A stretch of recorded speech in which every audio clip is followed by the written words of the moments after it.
Hey, okay, before we fully get into the episode, I gotta say something. Like, over 300,000 of you have been listening to this podcast since it relaunched, and that makes me so happy, and I'm so thankful for each of you. If you're digging the conversations and stories here, here's something you can do to help spread the word. Ready? If you haven't already, I'd love for you to follow me on Instagram. You got your phone out? Okay, now pull up Instagram. You got it? Okay, no, before you start scrolling, go there and find at Amena B, like Amena B-E-E. Oh my gosh, look, there's my face, right? Okay, follow me there if you're not already. Are you following? Okay, for extra credit, comment on one of my posts and say hey. And I promise I will say hey back. It's been fantastic being in the Her living room with you this year, and we've got more amazing guests and hilarious stories to share next year. Now, let's get into the episode.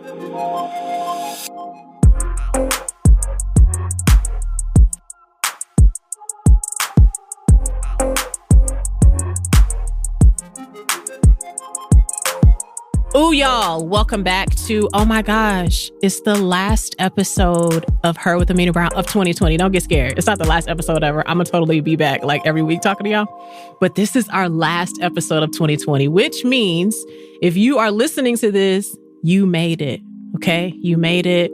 It's been a very hard, strange, weird kind of year, but we're here. You're here listening to this, and you are here to talk with my guest. Wait, I'm gonna do the talking. But some of y'all are talking too. I know I'm not there with you, but I know y'all are talking back to us when y'all listen. And I'm sorry I can't hear you. We're gonna try to fix that at some point. But for now, you talk back, even though I can't hear you. And I'm gonna be talking to you, even though I know you're not here. But be excited, because today I am talking with writer, storyteller, theater critic, arts journalist, and playwright. Show your Her with Amena Brown love to Kelundra Smith. Hello. Yay. I'm y'all, so excited to be here. Let me tell y'all, there are a few guests on this podcast whose phone numbers I actually have. Some of them I don't, and I have to like email their people to email their people to email their people. But some people's phone numbers I do have, and I really did call Kelundra up, and I was like, would you come on my podcast? And I said yes. And she told me yes. And I was so glad, because Kelundra has been very booked and busy this year. So I am so happy to be closing the year talking to you. So Kelundra and I are going to get into the depths of the best of TV for 2020. And there is quite a bit to talk about, because we all had some extra time to watch TV differently than in other years. So I want to get into that. But before we get into that, I just want to hear more about you. I want our listeners to know more about the work you're doing. And the reason why I thought about you actually to talk to you about this episode, I mean, obviously, like Kelundra's been to my house, like, we've hung out as well.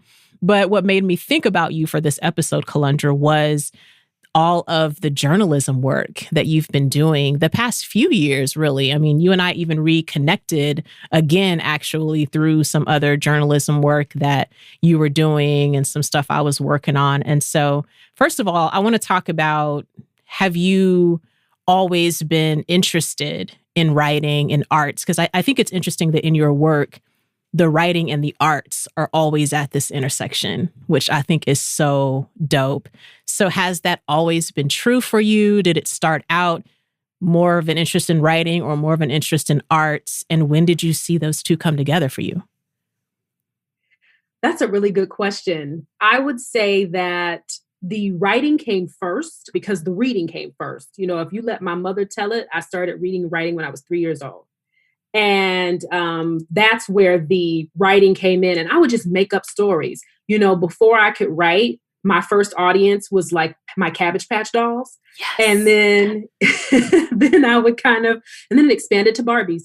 And then, you know, when I started writing, I would write actually on the walls with Crayola crayon. Now, I need you to explain to us how you wrote on the walls in a Black mother's house, and you live to tell us about it. Very short.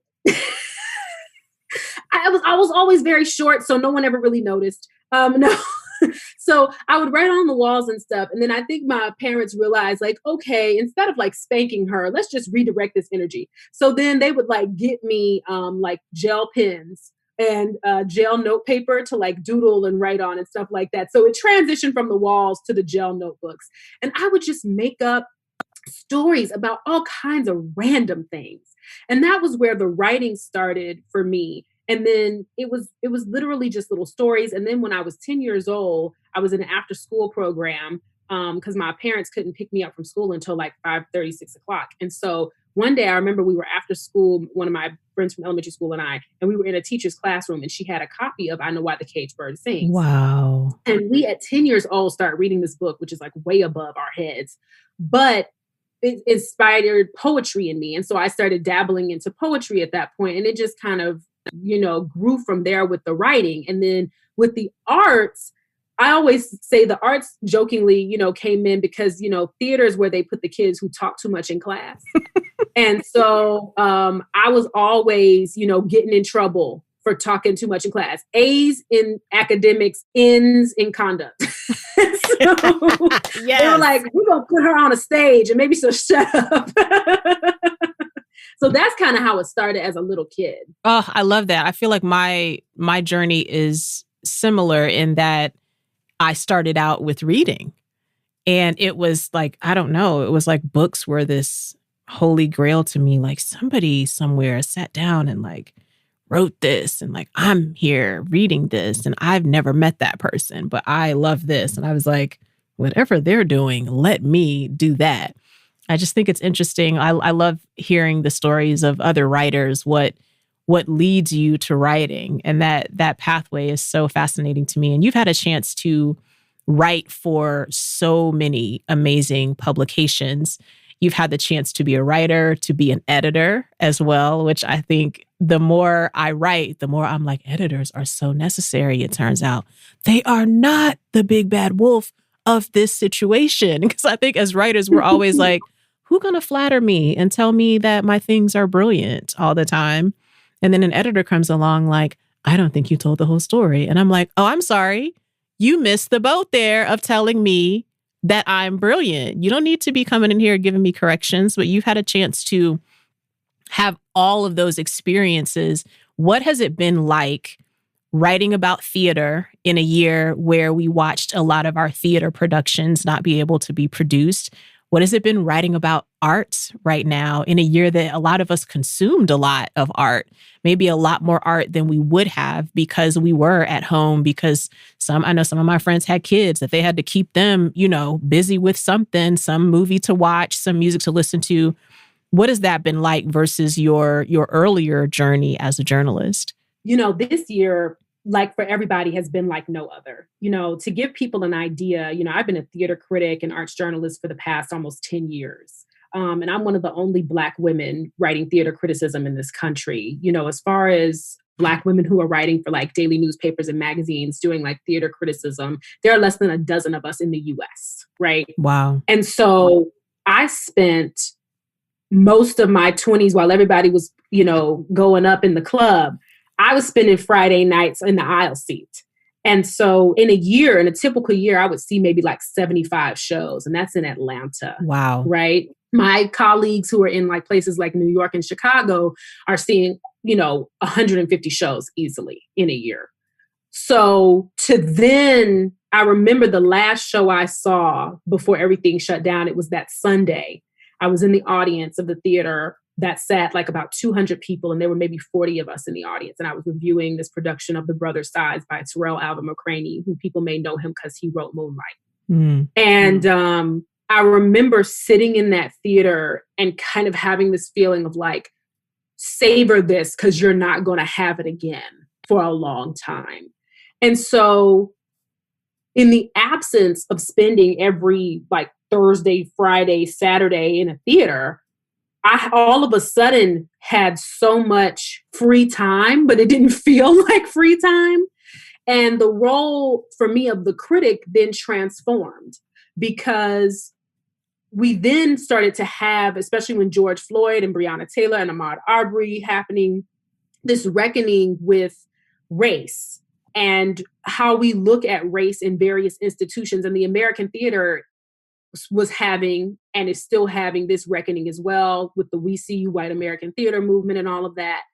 And so the role for me as a critic changed in many ways because then I had to become the arts reporter. Because then you started to see, you know, theater companies, dance companies, museums shutting down, and somebody needed to be telling the stories of this for the public. You know, we started to see scandals come out. You know, there's a theater company in Atlanta that was called to the carpet for, you know, sexual assault, gender discrimination, racial discrimination, and all of this was happening all at once. And so I had to, you know, turn on those journalism muscles, so to speak, and start telling those kinds of stories. And it has changed my approach to criticism when I get back to criticism forever, because my criticism has always sat at the intersection of, like, you know, where does art and writing and race and gender and all of that kind of mix up? But now to be able to tell those deeper stories, I'm not interested in going back to the fluff. I think it has added even more depth to my criticism in the long run too. So it's been a wild and crazy year. Wow. I mean, just hearing the amount of shows, you know, and thinking like all of that changing. I remember the last show we went to see, I actually was hired to host a podcast. And so I had to go to New York to record. And my husband and I were like, should we splurge on a trip to New York? And we were like, yeah. And this is like February time, right? So our last Broadway show that we went to see was Tina on Broadway. All of these were like, you know how this goes when you're in New York. These are like last minute tickets. It's cold. We were just like, you know what? Who cares? We're doing it. And it just didn't, I mean, it shouldn't have, but it didn't occur to me that was going to be my last Broadway show of the year. And that we're ending this year and not exactly knowing yet what the process will be to see some of that come back to life. But I will say a part of what's been really exciting is seeing how artists and writers are innovating this space that we're in of not being able to be like in what was the conventional environment where you'd see a show, where you'd go there and be there in person and you're sitting there in the audience and seeing everyone on stage. It has been amazing to me to see the ways that people are using internet and social media and video games. I mean, there are all these ways artists are innovating, and you've been a part of that. Like, this just happened. Like, as we're recording this, y'all, we're recording this December of 2020 for the time capsule.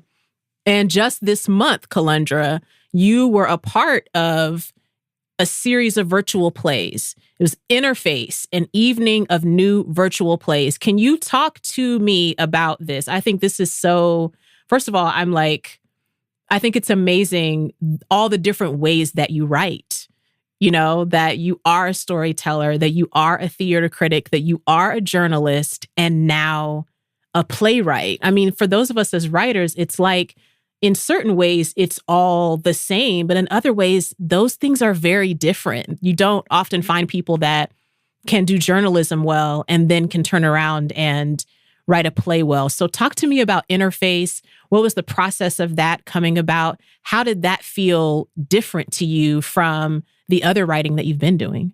Before I do that, can I say a note about Tina? Yes.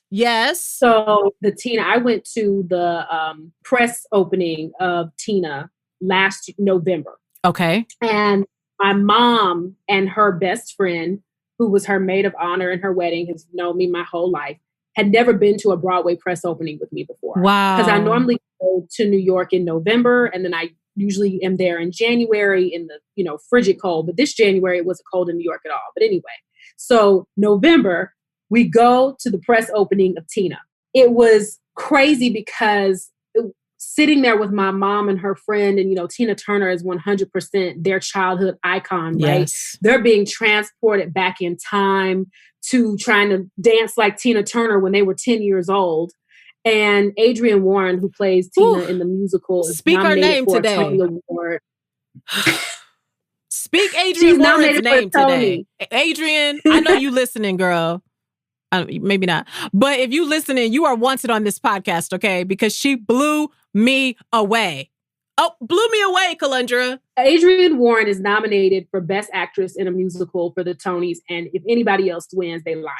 So period. She is the show. She's fantastic.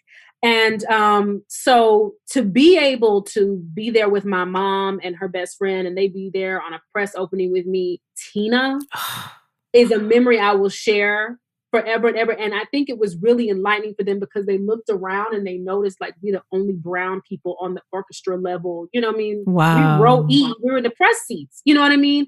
And we're the only brown people around us. And I think that was very eye-opening for them. Like, this is what the field looks like. And so if I can say anything, part of my work also as a writer is to bring more young writers of color, more Black writers into the fold. I want for press nights to look like America looks. Yeah. So I just wanted to say that. But yes, Tina is a special show for me for many reasons. That definitely is one of them.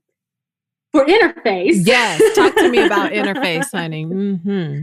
Interface emerged. So a friend of mine, Bridget Burton, we went to college together. She's a theater producer, theater artist. And she and I were talking one day about how we noticed that so many theaters had gone to either doing like podcasting or staged readings or like pre-recording performances and trying to put them online.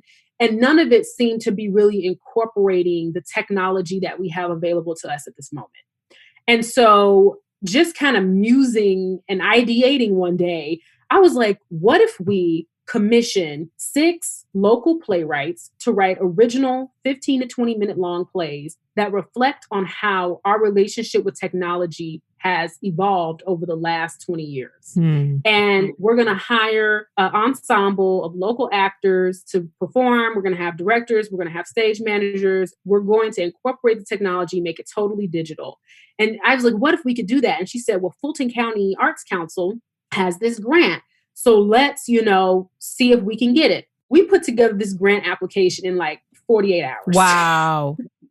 And we got like almost a $10,000 grant. Come on. We're able to employ like 20 artists to be able to put together these plays. So what we did was we commissioned 6 playwrights. I was one of them. And I gave them a year and a premise. And so we start in the year 2000. We end in the year 2023. And so we had 6 plays. One was called Chatterbox, and it was kind of 2 teens in a chat room for the first time. And that was set in 2000. In 2005, we had a couple in a long distance relationship trying to stay connected via Skype. And that was Sunrise Sunset by Amena McIntyre. Not Amena Brown, different Amena. Amena McIntyre is a beloved playwright friend of mine. Yes. Yeah, so she wrote Sunrise Sunset. Then our third play was called Girl by Miriam Khalid, and it was about an older couple who's trying to use iPads to keep the woman's memory alive as she's battling with Alzheimer's. And then we had a play set in 2015 called Good Man Hunter about a group of friends who are trying to navigate online dating after one of them has had like a very public breakup from her like YouTube coupling. And she's like trying to switch to Vine and steal followers, and it's a lot of fun. And then we had Free Game by Elliot Dixon.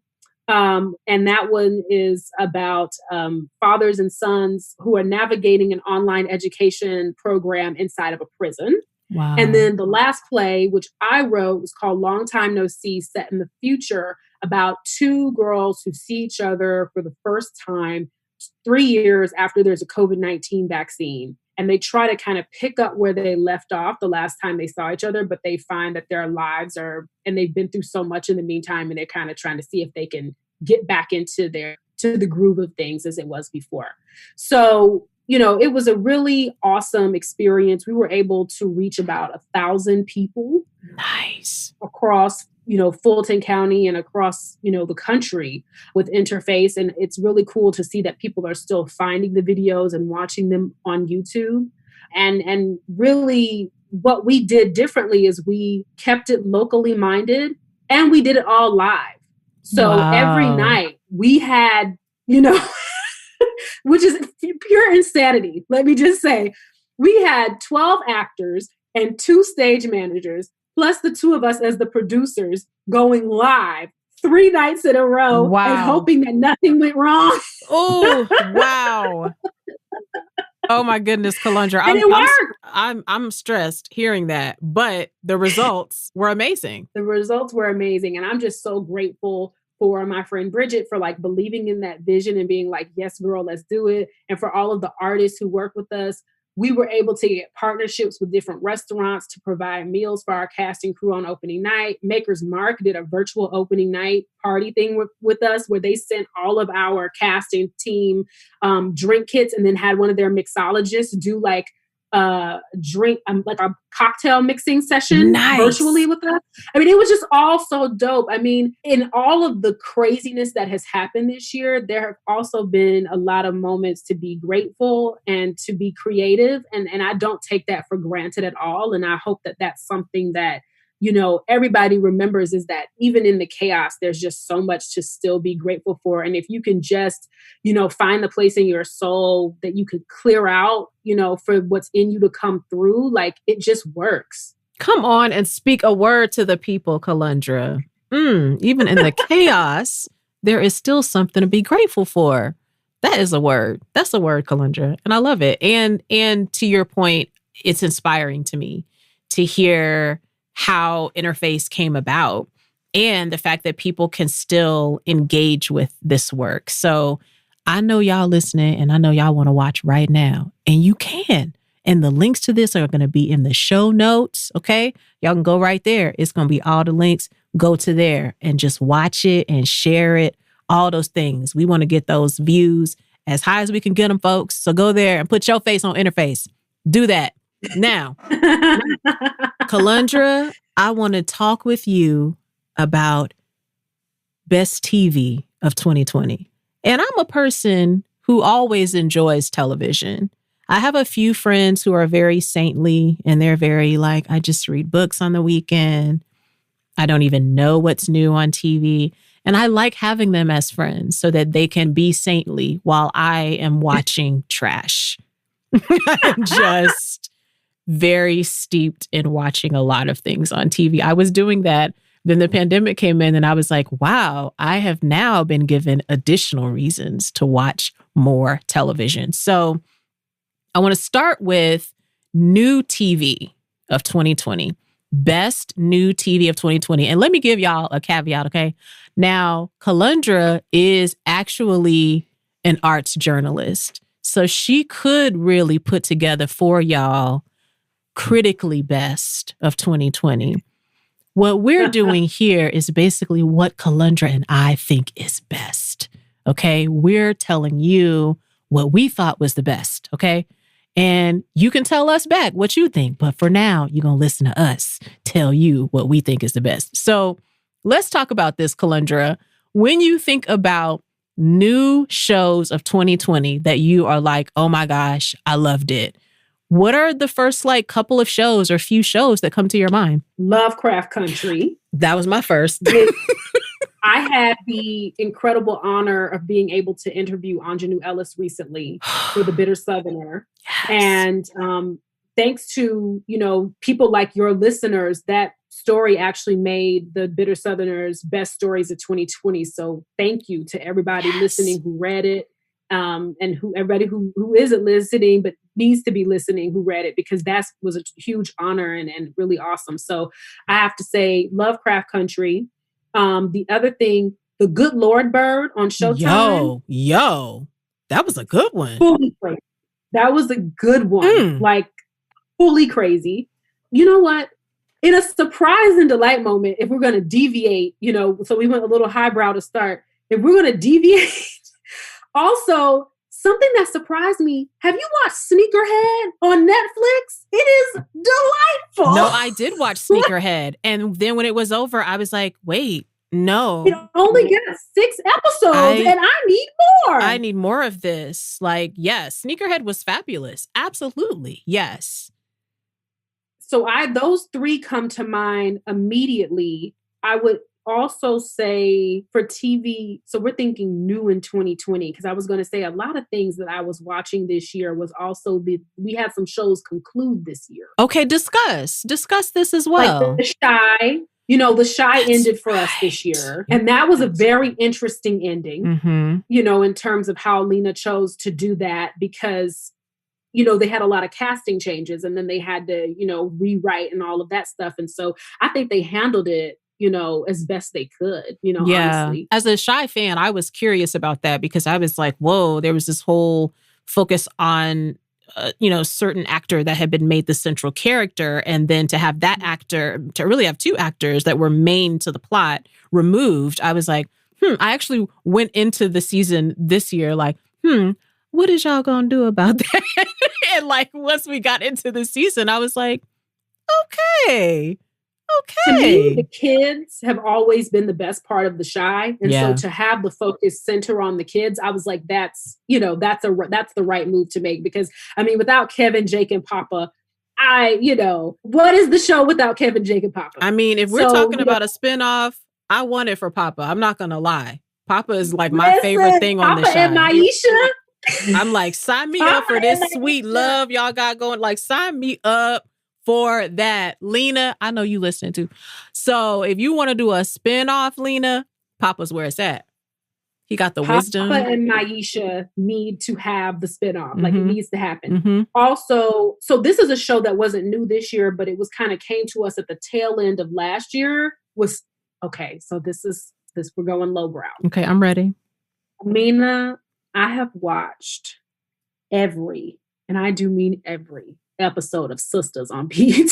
Okay. Okay. I need you to speak to me about this because I'm not going to lie that I saw the advertisement and was like, no. It's a mess. So discuss with me. I don't know why. It does not deserve me. Yet I have given it like 30 episodes of me. Because the premise, it is like these 4 girls who graduated from, in theory, like Spelman together, are navigating dating in Atlanta. Oh, bless. And it's like in writing it, Tyler's just like, what if I had these women make decisions that 30-something-year-old college-educated Black women would never make? And that's like the premise of every single episode. And I am so deeply invested. It makes no sense. Okay. It makes no sense. I'm curious now to watch this now because I saw all the promos passing me by and I was like, no. But this is not a new show. But I'm gonna tell you one that I went back and watched all the way through that I feel similarly to how you feel about Sisters is The Game. I never watched The Game all the way through, and I got to the middle of it and was like, what am I doing? Some things don't make sense out here. But for some reason, I'm invested now in Derwin and Melanie. Why did I do this to myself? But now I gotta follow everybody to the end. Like I have to. The Game gave us so much. Gave it to us on UPN and then the CW and then BET. It did it for us on 3 networks. And so I think I did not rewatch The Game, but I think a rewatch of The Game would be in order. The show that I did a little bit of The Parkers and a little bit of The Girlfriends. And what I will say about both of them is that to me, the humor still stands up in both shows. Agree. And with The Parkers, I don't think we ever gave Monique, particularly as a female comic, the credit she deserved for the amount of physical comedy that they did on that show. You don't see a lot of women comedians doing that level of physical comedy. I mean, they were dancing, flipping, jumping, all that stuff. And you just don't see that a lot. Speaking of comedy, Black AF, which was extremely strange, but like Rashida Jones on episode 3 made the series. Did. When they got high. Oh my God. I was like, come on, Rashida. We welcome. We love to see it. And I'm going to say Black AF was one of those shows. There are shows that like when they come out, there's like immediate disdain on Twitter about them. And at first I would get in my like Twitter hive mind and be like, well, people on Twitter said they hate it. I'm not going to watch it. But now I'm always like, if people hate it, I'm going to watch it anyway, just so I can decide if I actually hate it. And when Black AF, like the trailer hit, I remember the tweets like, no, we don't want, we already had to deal with your Blackish and Mixedish and no, do not do, no. And I was like, I'm going to watch this anyway. And it was fascinating and strange of a journey to watch. I think the most poignant part for me of that series was the moment where like Kenya's character is talking with Issa and Lena, and it was like this, like all of the Black television sort of producers, and he's having this sort of existential crisis, his character, about what he makes as a Black creator. And some of that felt like Meta or Inception a little bit watching that. Because I was like, I identify with some of the questions that are coming up in this conversation. And then obviously there were other points of the series that I was like, who did this? Why is this like this? I think the whole series was Kenya Barris having an existential crisis, but I enjoyed moments of that existential crisis. And Rashida was a shining light. And you are a shining light, Rashida. Even though I discovered quickly that people didn't know on Twitter that her daddy is Quincy Jones. That was also fascinating. When like the hate came out and people were like, who's this white woman? I was like, oh no, guys, you're going to find out in a few minutes that is literally Quincy Jones' daughter. Like, right. Rashada, sister to Kadada, daughter of Quincy. Okay. Like, it's very Black. To be clear, everyone. Yeah, it's really Black. And I love seeing her have, the thing I will say, I enjoyed seeing her have the opportunity to really cut loose, because like in Angie Tribeca, which that's not a new show, you know, that was her and Deion Cole from a few years ago. Yeah. That they let them cut loose a little bit, but like in Black AF, she really got to cut loose. And it was cool to see what she did when she fully cut loose. I also enjoyed about that show, it's not often I enjoy sort of like the Real Housewives parody, because that's been done in some other places. But on Black AF in particular, in the way that turned for the character Rashida was playing and the character of a couple of the kids as well, I was like, that was a nice touch. I liked that. I thought that was a jam. They did a good job with that. You know what I also was watching this year? Euphoria. Okay, you need to talk to me about that, because I don't know if I'm getting old, Kelundra, but I just have to admit, like, when shows are about teenagers, like having just these type, like having what in my mind, maybe I'm a prude now that I'm saying this out loud. Okay, but when there's going to be a show about teenagers, like going on a bender, having addictions and different things, I don't know why I get like, I don't know if I can watch you have this happen to you. Like, I don't know why I get feeling precious about it. I mean, even a little bit, that's happening to me with the new season of Power, where I'm like, okay, but it was different when these were grown people, but now you here. So discuss with me Euphoria, because I haven't watched it because I've been scared. I've been scared. Euphoria is a lot. Okay. It is a lot, but our girl Zendaya earned every bit of that award she received. Okay. Because essentially, for those who are unfamiliar, the premise of it is that, you know, there's this young girl played by Zendaya. She's coming back from rehab, but she really, you know, is kind of no intention of staying sober. And what the series is really from a macro level is it's like Gen Z commenting on how they're like oversexed, overdrugged, overdiagnosed, overexposed. And we see all of that play out in different characters. So we have, you know, one girl who's like getting into like the dark part of the internet and like selling, you know, weird experiences to men who are trying to fetishize her. We've got girls who are dealing with sexual assault. We've got young men who are dealing with sexual orientation. We've got gender identity. I mean, we've got all of that at play all at once. And it is a lot to take in, as far as like in your mind, you're like, okay, I know. Because in your mind, you're like, these are 16-year-olds. These are 16-year-olds. This is awful. This is awful. But like, also you're like, okay, but the actors are in their 20s. The actors are in their 20s. It's okay. It's okay. Okay. This is a good part of the talk to give myself. Okay. Mm-hmm. It's a lot in that regard, but it is so good. It sucked me in.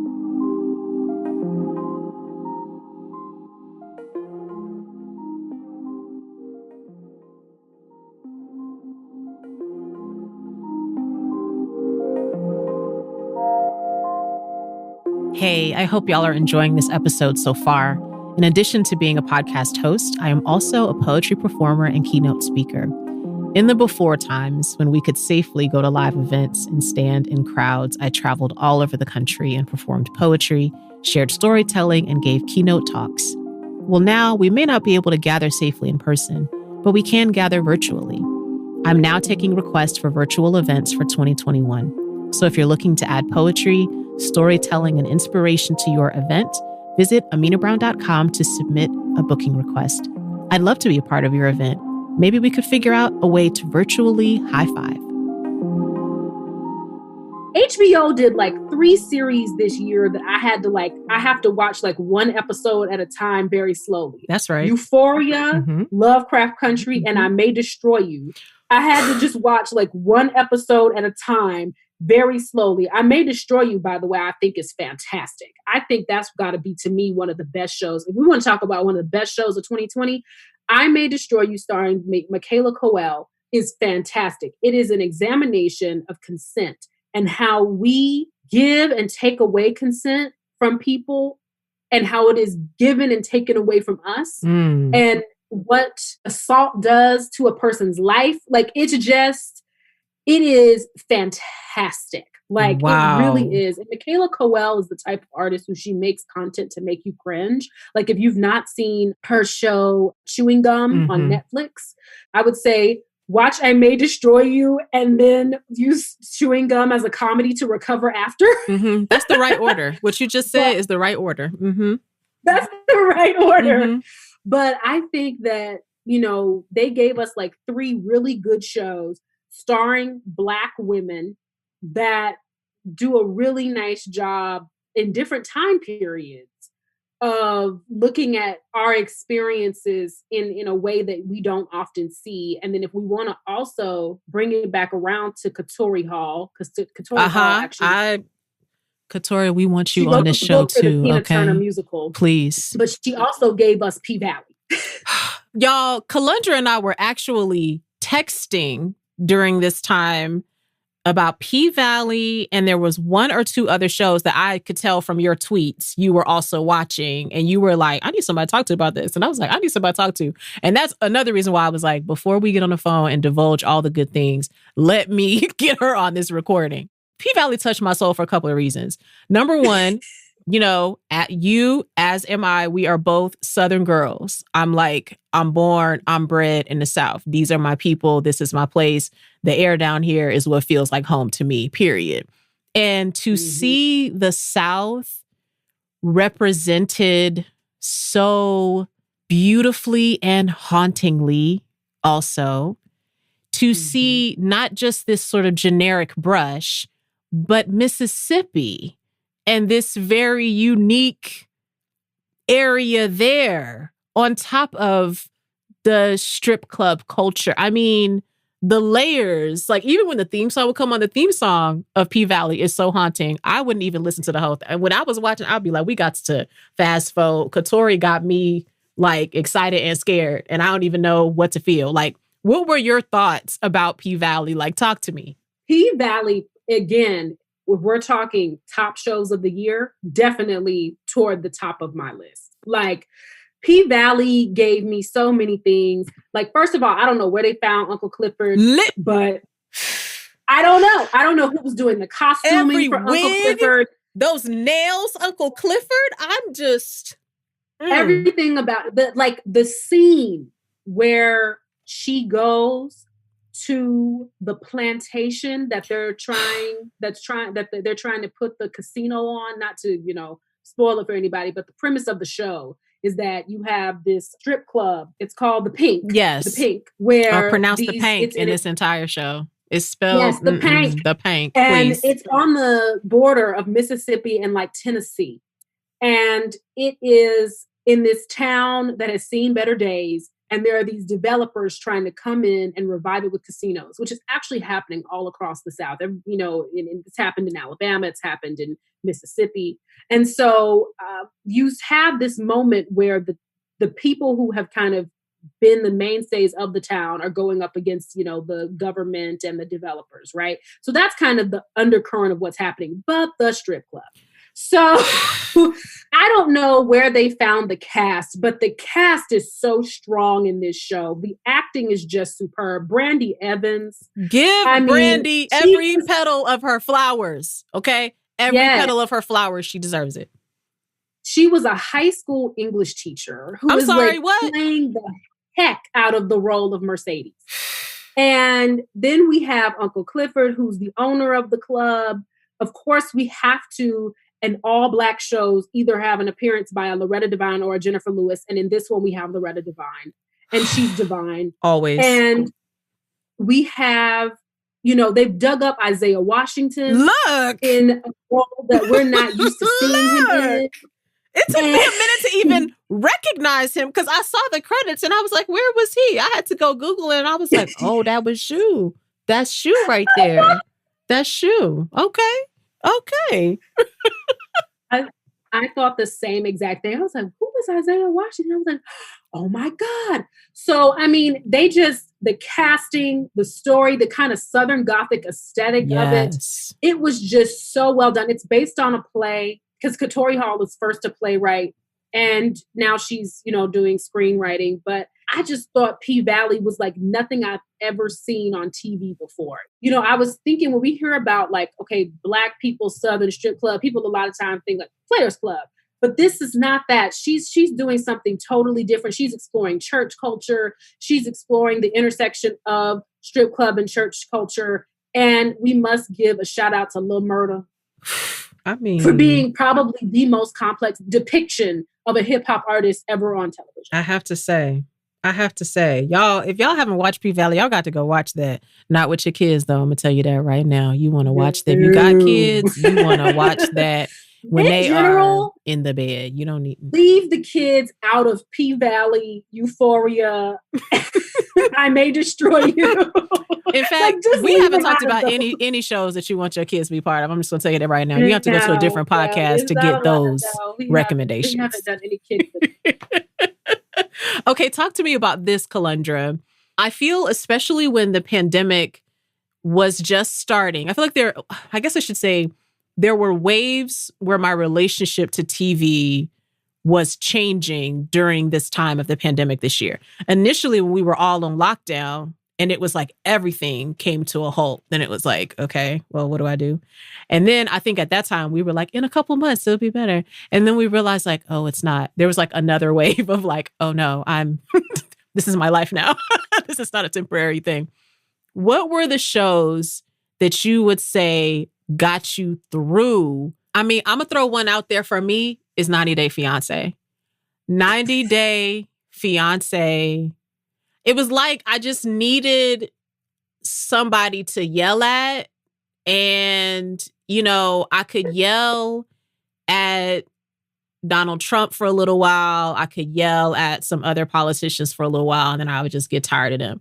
But boy, when you turn on 90 Day Fiancé and you see the grand delusion that is happening for some of these people, it was a nice release to be like, but she don't like you. No, she don't like you. She don't really want to be with you. No. You're trying to control her. It was a lot of that. That was one of my it was a good distraction. I got to yell at people about their decisions. It was great. That was one of mine. Did you have any shows like that you were like, this is helping me make it through this hard moment? So I would say that for me, my reality show, you know, if we're talking about what's next door to 90 Day Fiancé, I'm a Married at First Sight girl. Yes, agreed. Because Married at First Sight is also fully foolish. And this year we went to Australia. Listen. And so the foolishness went down under and the toilet water spun in the opposite direction and it was still a mess. Was. And I had never watched Australia before the pandemic. And I was like, this is a lot of tea for one season. I'm sorry that I don't have, what kind, are y'all boiling tea in a gumbo pot? Like this is a lot of tea right here. I don't know. It was a good mess and I appreciated every bit of it. The other thing I tend to do when I am like really needing to kind of escape reality and what was getting me through is like, I go to British. Okay. Give me Call the Midwife. Give me Belgravia. Give me The Crown. The Crown. Like, I'm going full BBC on you. When we talk about escaping reality, I'm just like, nope. Going to a different country. So The Crown, by the way, is just... That's on my best. That's on my best list, I'm going to have to say. That's on my best list. It's shots fired at the royal family every episode. I'm like, y'all just going to keep doing seasons like this? Y'all can keep firing shots every season? It's Peter Morgan. I don't know if Peter Morgan just has an agenda against the royal family, but like, I'm here for the shots fired every episode, every season. I think he has a particular disdain for Prince Philip. And I am here for all of it. I've never seen a dragging so thorough and so deep. Mm-hmm. Because it's the BBC, because it's British like that, it's like, it's a slow dragging. Nothing's happening fast or quickly. It's like a very thorough and slow dragging. And I am here for it. I'm not going to lie. I'm here for all of it. So that definitely helped. What I've been watching lately, and I swore off the Housewives years ago, like all of them. The only franchise I was holding on to was New Jersey, because if we're going to go there, let's go to the people who fight at a christening. You know what I mean? I'm here for it. Okay. Mm-hmm. But the Potomac Housewives have got to be the funniest, most delusional. I mean, it gives me such joy, and they know the role that they play, mm-hmm. and they play it so well. And like watching that reunion, I have never died inside so much in my life, but also been given life. It was crazy. I mean, and I have to say about Real Housewives of Potomac, to me, it was like Real Housewives of Atlanta was like my real boyfriend.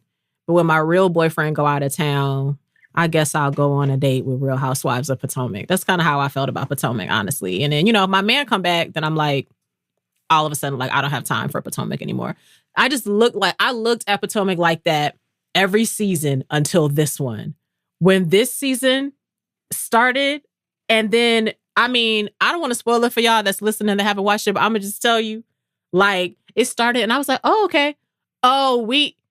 It's gonna, wow. Even, okay, like a lot happened. And now, as of this recording, we're in the middle of the reunion episodes. And this last reunion episode, that might be the worst dragging in Real Housewives history. Like, I don't even know what to say, Kelundra. Close Your Legs to Married Men has nothing on whatever Monique did to Giselle.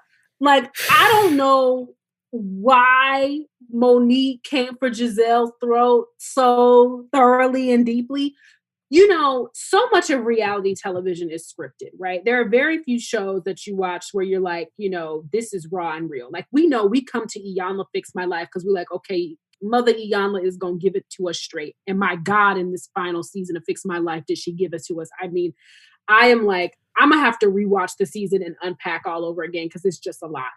And, you know, we'll go to like Leah Remini's Scientology in the aftermath when we want like realness in reality TV. That's a good shout. But the Housewives is like manufactured hype 95% of the time. But for some reason, I don't know that they fully knew what all was in Monique's receipt book. because I don't think that any of them are good enough actresses to have had. She took the oxygen out the room. That's all I can say. She did. I was like, okay. Like, I haven't seen something to make me feel that type of way watching Real Housewives since Phaedra. Like, Phaedra is the last Real Housewife that had me in some moments like it was just quiet at the reunion. After she said something, everybody was just quiet. Like, and I was texting my friend, like, did that just happen? They were like, yeah, girl, that just happened. This is like a top 5 Real Housewives over the whole franchise moment that happened here. Yeah. So now I'm like, maybe I'm going to have to date, Atlanta and Potomac now, because I don't know how to be. Like, Real Housewives been getting me through. Yes. You know what's another good series on the opposite end of Housewives that's also good to get you through that we had earlier in quarantine? Black Love. Oh, girl, come on. Black Love is such a beautiful series. And for those who are unfamiliar with it, it comes on OWN. And they follow Black couples all around the country. And they ask them, every episode has a different topic. So one of them might be like making marriages last. One of them might be like how your marriage changes during child rearing. One might be like, how did you all first meet? I mean, there's all these different, and they just interview all these different couples of all different, backgrounds, socioeconomic statuses, nationalities, sexual orientations, all of that. And it is really, really just beautiful to watch. It's Tommy and Cody Oliver, who are a husband and wife team who produce it. If you want like a good, feel good, like 45 minutes, you will not be sorry if you watch Black Love. It's really good. That's a good recommendation, because I do think a part of, the way the pandemic has been stressful collectively for us, and then all of us had our own personal ways that was stressful. It is nice to go to a program and go, okay, I can like enjoy the goodness of this. And that can be its own sort of soothing feeling or its own escape. Like, I think that's a really good point, Kelundra. Yeah, it was really, really a lovely one, in my opinion, to be able to go to when, it's like, okay, I just need something that's like all about goodness. Please. Something. It's just pure. Something good, please help us. Did you have any shows that you've already watched through, but this year you rewatched? And I guess I should start by saying, are you a person who rewatches shows? Not everybody rewatches. No. So once the relationship is over, I never go back. So I have not done any rewatches really, except for, like I said, the little bit of Girlfriends and a little bit of Parkers that I watched. But, something that felt like a rewatch but wasn't was the Fresh Prince of Bel-Air reunion special on HBO. Mm-hmm. That felt like a rewatch in some ways, because it was like, oh, like I remember watching these episodes and having this feeling, but also then seeing like Janet Hubert and Will Smith kind of bury the hatchet as well was kind of a, that was so complicated. I still like am unpacking feelings about that conversation, but that felt in some ways like a rewatch, but I'm not really a rewatcher. I do have my shows that I can watch kind of anytime they're on, and like Good Times and Family Matters are two of them for me. That's a good choice. Both are good choices, because we did need our like feel good sitcoms. I mean, I think one of mine that I found soothing, but I didn't know I would, is The Office. There was something about watching it that if I was having trouble sleeping, it was like so familiar to me or something that it wasn't that it was boring. I love the show. It was just like, you're all right. You've already watched this show. Don't know why, but it was very soothing time. We rewatched through The Fresh Prince before the reunion. And that was kind of soothing too. I mean, and interesting to go back now and watch as an adult, right? So I think rewatching those shows that are, 20 years or older and thinking like, oh, when I was watching this before, I was looking at myself like I was Will. or I was Ashley. And now I'm rewatching and I'm like, well, I understand what Uncle Phil said. And maybe if you had, then Aunt Viv wouldn't have to, some of those things. But it was soothing to sort of go back and be in this world where like, here we're teaching you lessons. Here we have celebrities pop up on here and you get to see that. And there was something about that got me through some parts of the pandemic too. Because after a while, I was like, Lord, I can't watch Lovecraft Country back to back. I'll be scared and having nightmares. It's a wonderful show, but I'll be scared. Listen, the Pickaninny episode, I'm still damaged. I'm done. Like I just still, it'll take me a while to recover. That's all I can say. It'll take me a while to recover from that episode. I'm kind of like, am I going to make it to season 2? Like when they put out Lovecraft Country season 2, I'm like, am I going to make it? Because I had to watch it in the daytime. Like in the daytime with the lights on. Oh, for sure. Like I can't do this at night. This is an hour sending me. And even during the daytime, I still had nightmares a couple of times. I was like, I don't know. I'm going to have to shore myself up for season 2. I'm going to have to, I don't know, read my Bible or something before it come out. I don't know. I got to think about that, Kelundra. Okay, last thing I want to talk to you about is films that we ended up watching on television this year, which you and I were talking about this earlier. Normally, if you and I were talking on this episode and we weren't in a pandemic, right, we would have been talking about, oh, here are the movies we went to see like in the theater released films. And then TV movie, air quotes, was more like this thing on BET or TV One or Lifetime or Hallmark or whatever those look like. There was sort of this like demarcation before this year between those two things. And this year we watched some of that start merging together, that there were films I was hoping to see in the theater that then we couldn't, and now became things that we could just watch at home. So did you have any favorite movies that you ended up watching at home that sort of became TV movies in a way, but were not TV movies in what that would normally mean traditionally? I don't know that I watched a ton of movies that were released in theaters at home. I think the last movie, so I saw 2 movies in theaters this year, The Photograph and Tenet. So I took a risk and went to see Tenet. I saw Tenet at the drive-in. So that was like a movie theater-like experience. Yeah. Yeah. So like that was, but otherwise I feel like a lot of them I probably did, but I'm not sure that I knew that they were initially intended to be in theaters and not on the streaming service. So like some movies that I watched that I can think of were like, okay, so we know like the Hamilton movie was originally supposed to be in theaters, but then they put it on Disney Plus. Right. Mm-hmm. And like I saw Hamilton 2 years ago. And I will say the Hamilton movie is a really good production of like a Broadway performance in movie form, but it's still something to me about that live theater experience that you can't quite recreate even on, because the film does a good job of like focusing your direction, because in Lin-Manuel Miranda's musicals, there's always a lot going on. Mm-hmm. And so the film does a really good job of focusing your attention.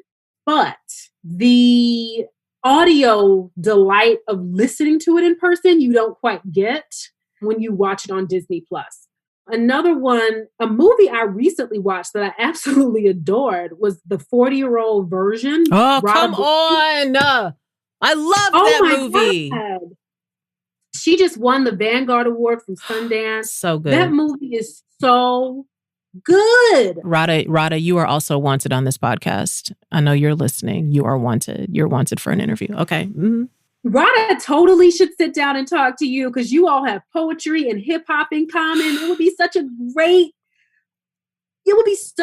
thing. Anyway, I'm advocating for that for you. Rada, you hear it. You hear it. The 40-year-old version, I think, did what, that movie Second Act with Jennifer Lopez and Leah Remini. Yeah. Like they tried to do a romantic comedy about a woman of a certain age who falls in love with herself. But I think that movie didn't quite get there. It didn't quite do it. But like Rada Blank does it.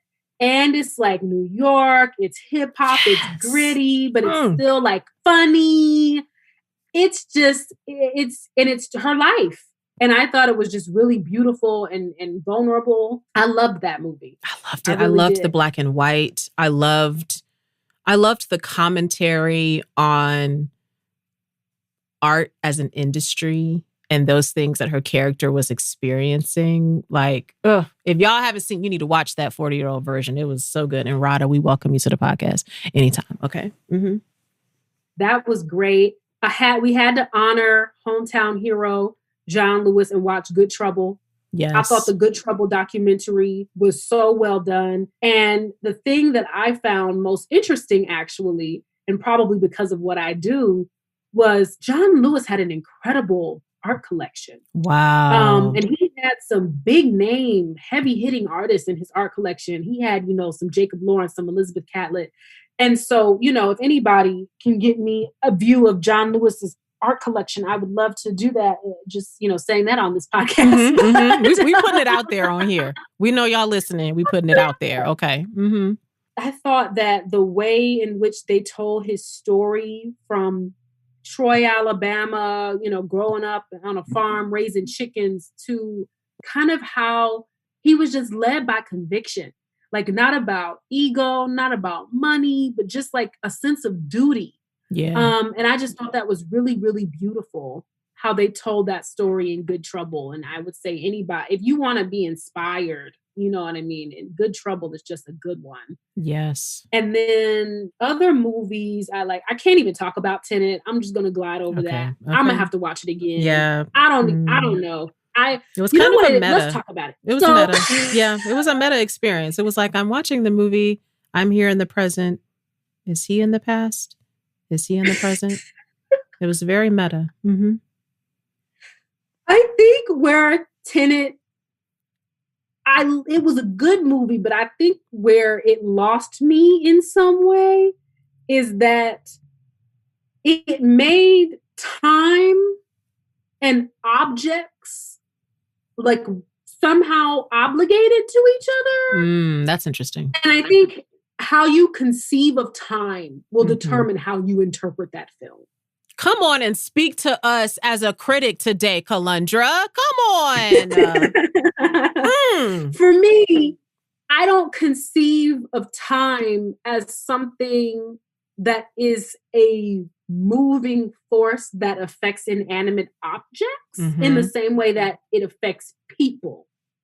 So Christopher Nolan was challenging me on that, and I still don't know how I feel.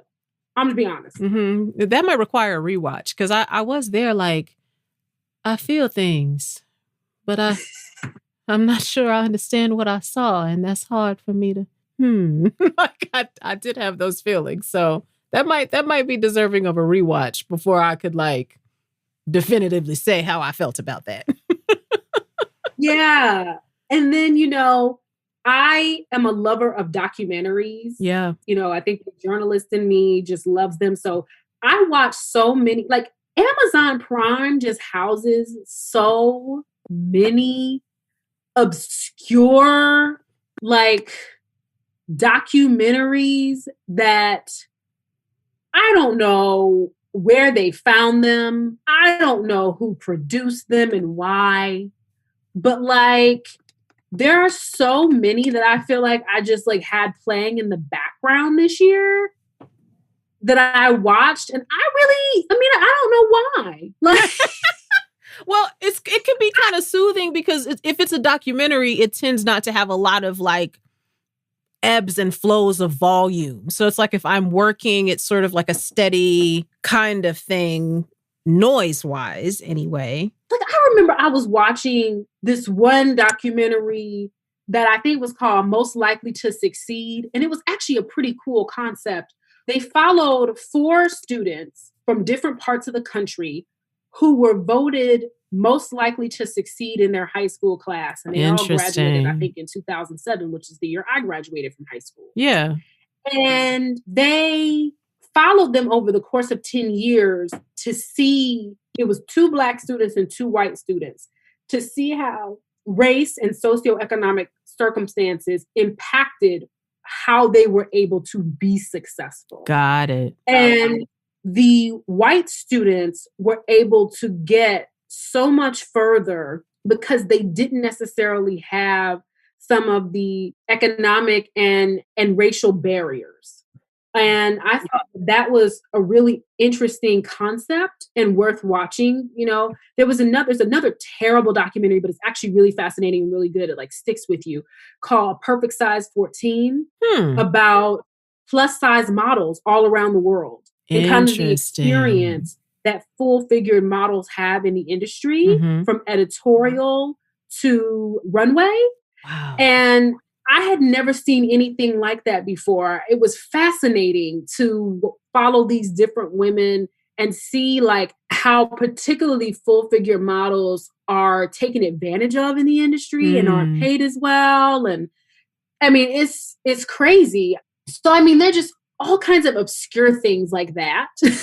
Right. That I like found myself falling into watching. And I was just like, okay, we're here. We're doing it. I gotta see now, because once I get involved, I'm like, well, now I gotta find out what happens here. What's the answer? Right. Exactly. It's like, well, I guess now here we are. We're watching these obscure documentaries. I also love stand-up comedy. Oh, a lot of good stand-up specials this year. Yes. So much good stand-up this year. Who did you like? I'm curious. Okay. I mean, you know, Michelle Buteau is always going to be it with me. She's hilarious. She's always going to be it with me. I even watch movies where she's just like in a supporting role, and I don't really care about those other people. I'm really watching for her. Michelle, you're welcome on the podcast anytime. There's a comedian I follow on Twitter. On Twitter, it's at Sam J. Sam J's 3 a.m. 3 a.m. in the morning, whatever the name of that special. Oh, so good. Sam, you are also welcome on the podcast anytime. Okay. So there was some good funny out there, and we needed that at this time. So I shout out to all the comedians putting your specials out there.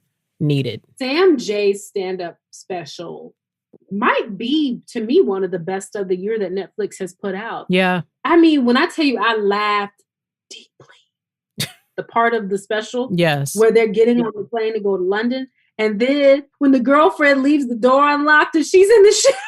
Look. I mean, I tell you, I have never laughed so hard. I mean, they really, yes. Sam J. I'm just here. I'm here for Sam and Michelle at any time. I'm here for them. Yes. You know who's been getting me through? Yes. She's supposed to have a show coming out hopefully soon. Are you familiar with Miss Pat, the comedian? Okay, let me tell you how I found out about Miss Pat. I found out about Miss Pat from this white man comedian's show about a cabin where he was supposed to be doing his like cabin. Yes. He's supposed to be doing, it's like a Netflix show. I can't remember his name to save my life, but he was supposed to be doing his like, you know, holistic healing, whatever, in the cabin. But instead he was inviting his comedian friends. And all I remember about Miss Pat is there's a scene with her and Kelly Cuoco. Is that how you say it? From How I Met Your Mother, where Miss Pat is decidedly like, I don't know who you are because I don't watch that show and I would never watch that show. So I'm never going to know like how famous you are, because that's just not, I would never watch that. And watching Kelly like pull her beanie down almost over her whole body because Miss Pat was just like, this is what it is, sweetie.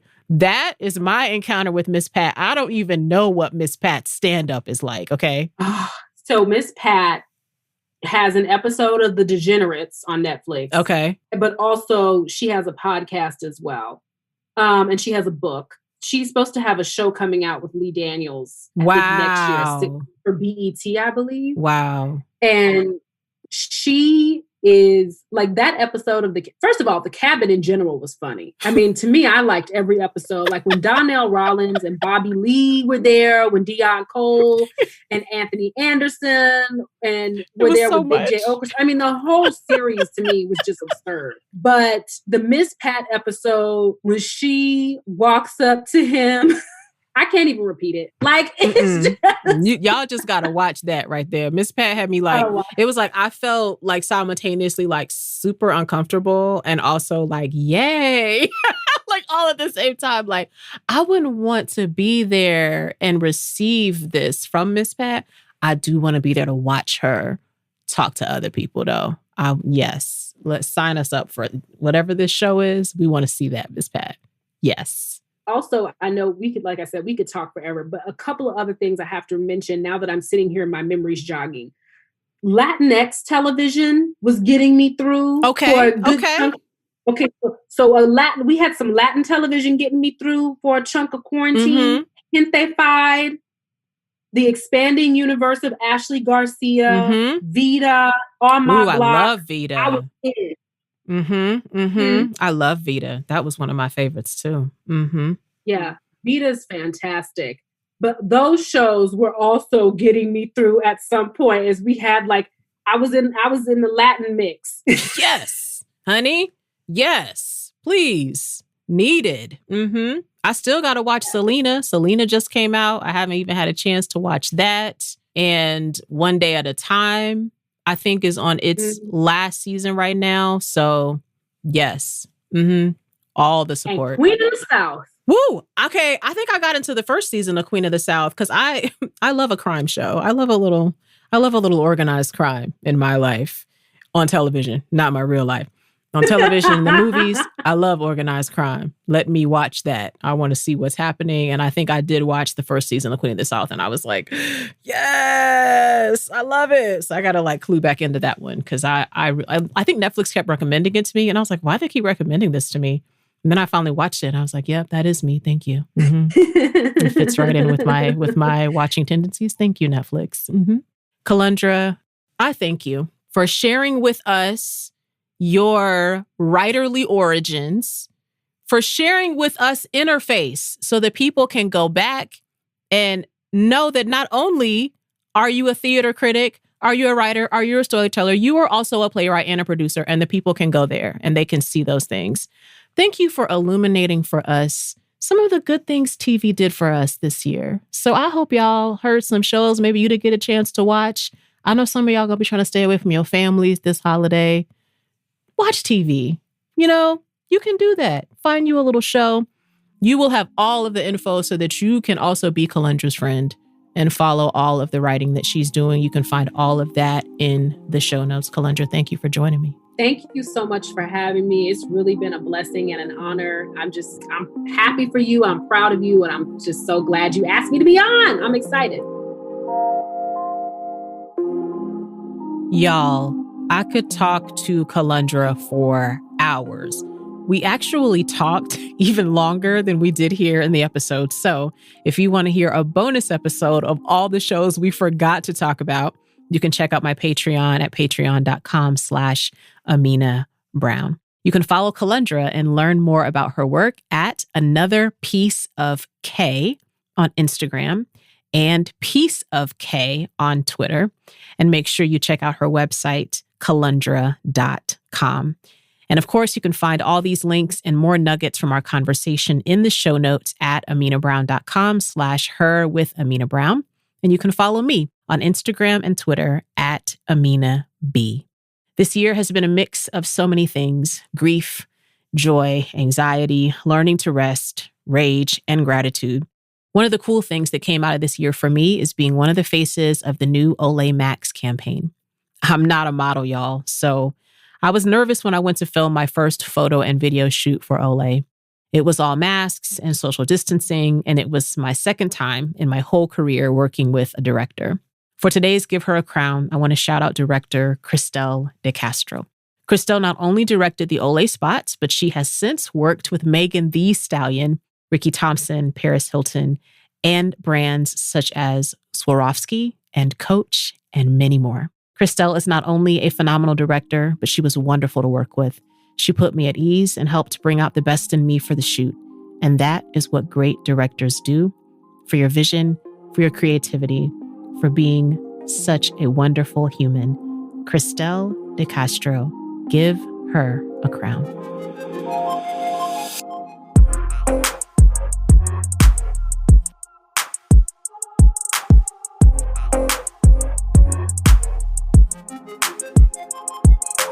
Her with Amena Brown is produced by Matt Owen for Soul Graffiti Productions as a part of the Seneca Women Podcast Network in partnership with iHeartRadio. Thanks for listening, and don't forget to subscribe, rate, and review the podcast.